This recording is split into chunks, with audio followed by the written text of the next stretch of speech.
You're listening to a portion of our conversation from episode 275, featuring the Jurassic Wire with myself, Brad Jost, and co-host Aaron Beyer.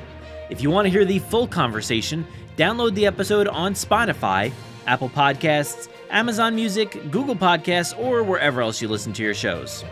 Today we discuss the recent reveals of Jurassic World Dominion's score from Michael Giacchino and Colin Trevorrow. As always, be sure to let us know what you think, and of course, we hope you enjoy it. Our next topic, and that is going to be Jurassic World Dominion's score. All right, so Michael Giacchino has been posting, in the past, this was at the beginning of May, he posted some pictures and all kinds of stuff. There's a track name, Alan for Granted. Let me get your take on that. I didn't bring it up here, but what do you think about that title for a track? Do you have any inference on what that would mean? Because like he's always really on the nose with his track titles. Well, they're always like puns. I've never been a fan of his titling. Yeah, you can give or take. Like I do always like the original John Williams track titles and stuff like that. These are fun, but they're certainly way different. I just need the song title to tell me where it basically is happening in the movie. Alan it doesn't really mean much to me.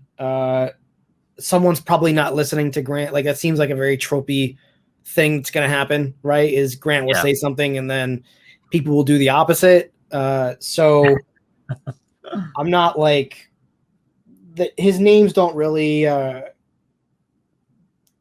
do much for me. Now, the music itself, though, feels more Dominion, or I'm sorry, of course it feels Dominion. Feels more Fallen Kingdom-ish, right? Like that big operatic music.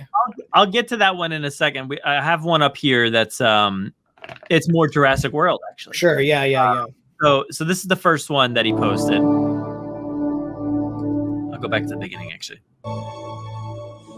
It's literally basically the end of Jurassic World, 9 to survival job. Sounds a lot like that.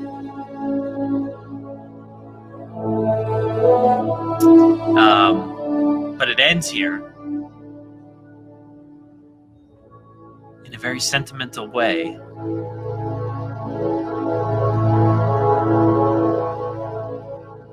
Very different way.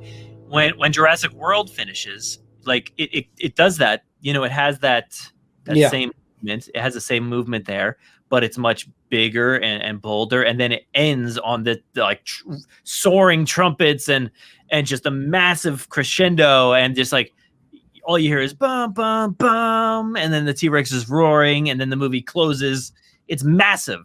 It would be a brilliant way to I think close everything out if they did that, but it sounds a bit somber. What do you take on this, and potentially it being maybe the end of the movie or something? I mean, I think this is the end of the movie, like for sure. But like, yeah, of course this is how it's gonna end. Like, I don't think it's gonna end on like the big, the bum bum bum. Like Trevorrow has said, this is his trilogy, and whether he produces the next wave of films, maybe, but like, I just don't think that. Yeah, I mean that sounds great. Yeah, I kind of like where you're going with that though. Like this is his kind of goodbye. To be like probably like you're saying, he may go on to produce like Steven Spielberg has for these movies. He will probably produce whatever is done in the future.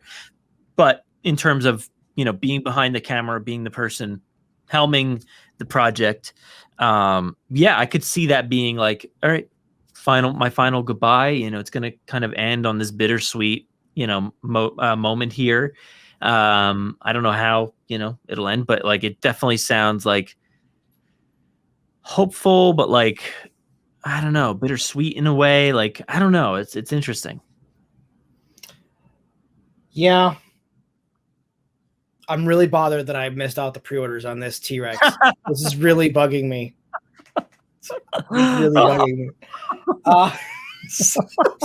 I'm sorry. I'm coming back. I'm coming back. Okay. Yeah, I think this series, I think for all intents and purposes, I think this is the end of the series.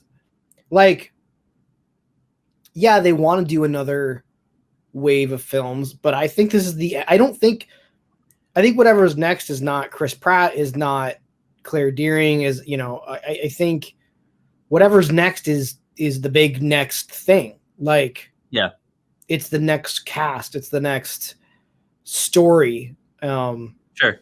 Yeah. I don't think Blue is in the next wave of films.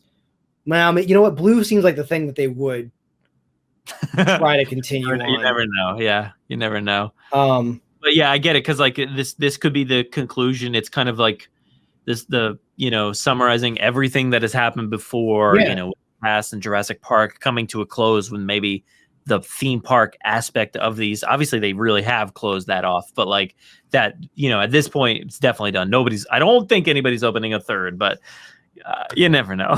So, but yeah, it definitely sounds, sad and bittersweet and kind of like touching, and just a bunch of emotions in there. But the big one, which you were kind of more so referring to, so we kind of touched on Jurassic World. Mm-hmm. Now, touching on, like you just said, Fallen Kingdom in a much bigger way. Man, this is insane. So this is Colin's Twitter. No, I'm sorry, Instagram. And he's out there playing a video game. What is it? Dark Souls 3? The Dark Souls remake? Yeah. Yeah, Dark Souls 3. I don't know. Never played. Have you played this game? I don't like punishing video games. Okay, I've never played it, so I have no idea. But now I don't really want to. So, but I don't know if any of this has anything to do with Jurassic. I don't really feel like it. I think he just wanted to see what it sounded like. But we kind of try to look at everything from all angles. But let's go ahead and listen to this, because it's pretty epic and just out of control. So.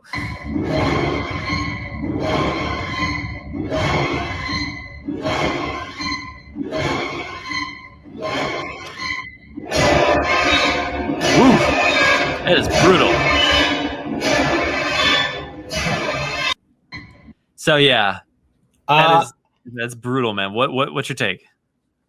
A better video to go with that is the moment I realized the T-Rex is sold out of Target's pre-order things. That is the music to me looking at the website and seeing the pre-orders are sold out. I want that synced up, like, so the moment, like, you hear the dun dun dun dun dun, and you hear like the the music kind of rising there, but then the moment like the impact comes in is the moment where your eyes just open a little bit too much, and you're like, what have I done? And then that's your reaction to the rest of that video. Oh no, I don't like that music. Oh man, I mean, it's not thematic or anything, so it's kind of like saying that I don't want to like listen to like the raptor attack music from the John Williams score. It's kind of, to me, it's just kind of filler, like it's filler chaos music.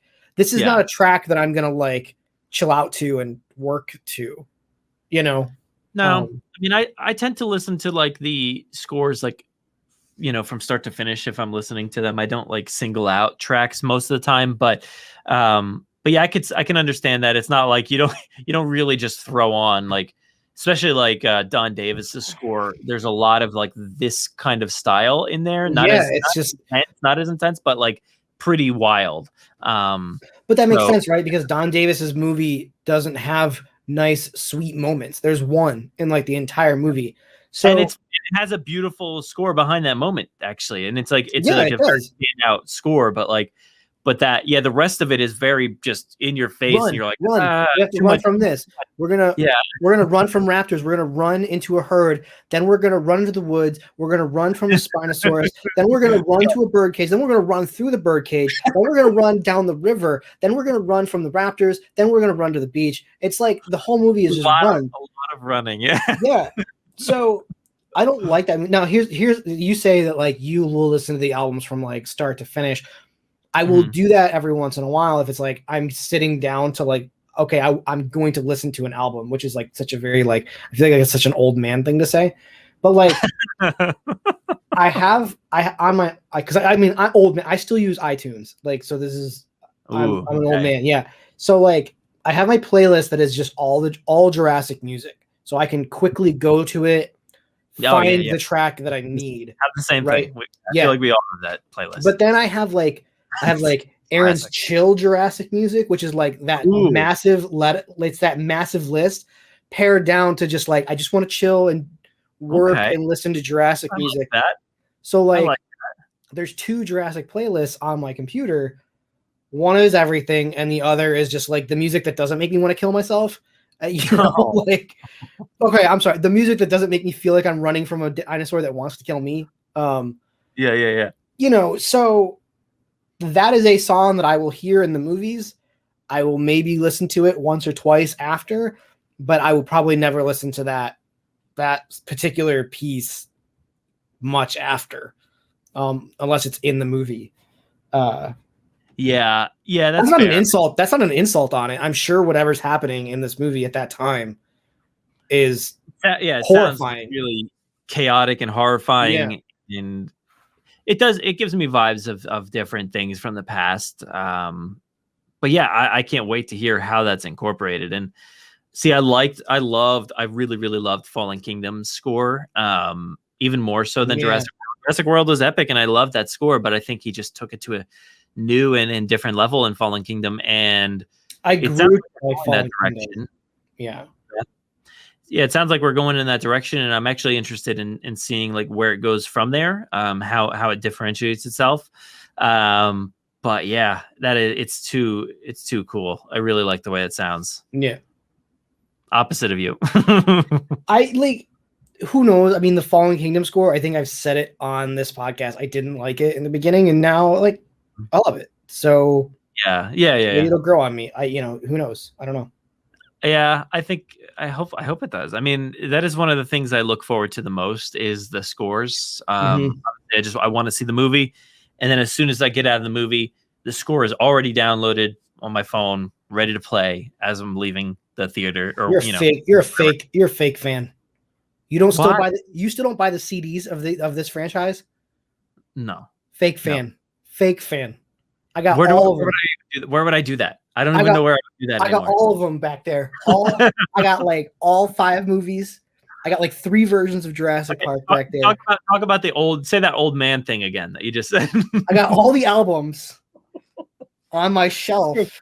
See, I would do that. I would buy an album of it, like the big, I have those too. I have Jurassic. I love albums, but a CD, no. I stopped at the Lost World. There was never going to be a better CD case than that. Why bother? That's the way I see it. I mean, you're not wrong. But no, if it's my favorite of something, and Jurassic is my favorite of movies, I buy all the physical that I can get my hands on. I used to be that way when it came to music. I still support the artist, so like I will still buy it, via iTunes or wherever I can, for ones that I'm really, really into. But yeah, I don't do that because I don't even. Where do I get that? I guess you can buy Amazon. It on yeah, I mean, you're supporting big conglomerate corporations, but I mean, Amazon has it. I don't know. I think about it all the time, and this is super old man too. But like, I drive by a building that used to be like a Sam Goody or just whatever the oldest CD stores were or whatever that you used to drive by. Blockbuster Music. Yeah. So I used to do that a lot, or I still do that all the time. I'm like, I just want to go into that. I always think about like looking over to my wife and saying like, that used to be. But I'm like, I probably already said that every time we've driven by this. Yeah, no. So I'm the same way. There's a store that so we had a Blockbuster Music in where I grew up as a little kid, and wow. I don't even know what that is, to be honest. Dude, Blockbuster Music was awesome. It was like imagine. Wow, we're really going to date ourselves. Imagine Blockbuster, but with music. Is that what you're trying to say? But wait, no. Like, okay. No, wow. What? I feel like our audience is like really, really young, and I'm going to really, really date myself. So remember when Best Buy sold like music, and like that's what you would go to Best Buy for? It was for music, not like anything else. The only reason I ever went, yeah, it was for music, right? I would go like every Tuesday, like early morning, to try to get my CDs. Yeah. No, but Blockbuster Music was legit. Was the size of an entire Best Buy. Okay, wow. So right. I've like, never seen this place before. My gosh. When I was, dude, I bought the Jurassic Park cassette from them. This is how long ago this was. So they had CDs and cassettes at Blockbuster Music, and you could sample all the music at like a listening station, and they had like an actual person like manning the listening station. And if they didn't have it in their sampling section, they would take one off the shelf, and like you could like sample it there, and like they would open it up and they'd sample it. And I felt bad, right? Because I was like, oh, I would love to sample the Jurassic Park CD. I would like to hear the finest quality of John Williams music. And I can just imagine the kid being like, you're gonna buy this, man. Like, what? You're gonna make me open this? Like, if you don't buy it, I can't sell this. Yeah, that's a bold store policy, I guess. Yeah, so kids, before Spotify, before digital music, you had to go to a store, and you could choose between cassette and CD. Look at this place, man. This is a relic. I see. Oh, I've legit never seen this before. This Blockbuster Music logo. This is brand new to me. Dude, it's so awesome. It was so awesome, dude. It was like, I'm thinking like a Sam Goody, right? Like you're talking like 3 or 4 rows of CDs or whatever. This is the best 90s aesthetic you could ever see. What is awesome. This place? There's Mario on the wall and video games all over. This is amazing.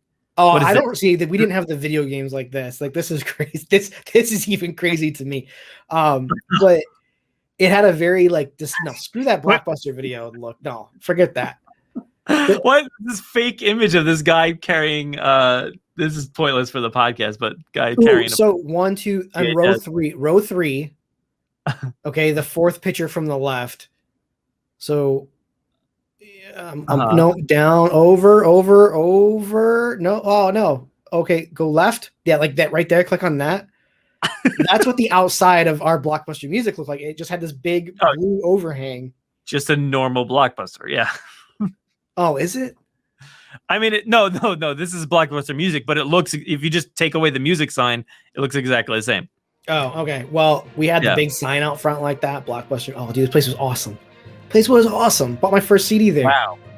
Jurassic Park and Mission Impossible. I was a cool kid. That's man. See, mine was. This is like a huge tangent. I feel like there was another one. Sam Goody is a good one, but like I don't think that was FYE was huge in the mall. No, they're still a thing. Yeah. And they've all those kinds of stores always just become like pop stores now, where it's like you can buy all kinds of pop culture, you know, things like that. Yeah, I don't know, but what we're even talking about at this point? how ancient, dude? We're talking about how ancient we are. What were we talking about before we went on that tangent? We're gonna be 80 running this podcast, and no one's gonna care. All right, so go to your latest, your newest Blockbuster Music to buy Jurassic World Dominion score when it comes out next June. But yeah, so I think that about does it for the main topics